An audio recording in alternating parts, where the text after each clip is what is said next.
నమస్కారం అండి. మీరు ఎక్కువగా సయాటికా ప్రాబ్లం నుంచి బాధపడుతున్నారా? ఇప్పుడు సయాటికా అనేది ఏంటి అనేది చూసినట్లయితే నడుము భాగంలో మెయిన్గా ఒక నరువు ఉంటుందండి. ఆ నడుము నుంచి 2 కాళ్ళకు సరఫరా చేస్తుంటుంది నరువు. అది అతిపెద్ద నర్వ్ అని చెప్పొచ్చు. దాన్ని సయాటికా నర్వ్ అంటాం.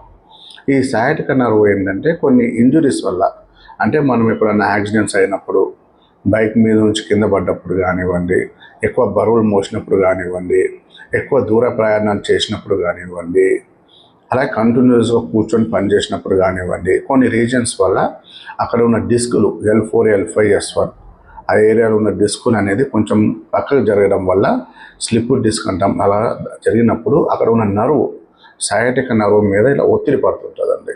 అంటే ఇట్లా కంప్రెషన్ అవుతుంటుంది లైట్గా. దాన్ని మనం సయాటికా అంటాం.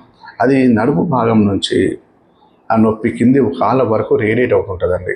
అంటే వాళ్ళు ఎలాంటి పని చేసుకోలేరు, నడవాలన్నా కష్టంగా ఉంటుంది. నైట్ వాళ్ళు కనీసం లేచి బాత్రూమ్కి వెళ్ళాలన్నా వెళ్ళలేని పరిస్థితిలో ఉంటారు. అంటే అడుగేయాలన్నా విపరీతమైన నొప్పి ఉంటుంది. పంచకర్మ అక్కర్లేదు, ఆపరేషన్ అక్కర్లేదు, మసాజులు అక్కర్లేదు, ఫిజియోథెరపీ అక్కర్లేదు. కాన్స్టిట్యూషనల్ పద్ధతిలో ట్రీట్మెంట్ తీసుకుంటే కనుక ఈ సయాటికా ప్రాబ్లం నుంచి పర్మనెంట్గా ఉపశమనం పొందగలరు.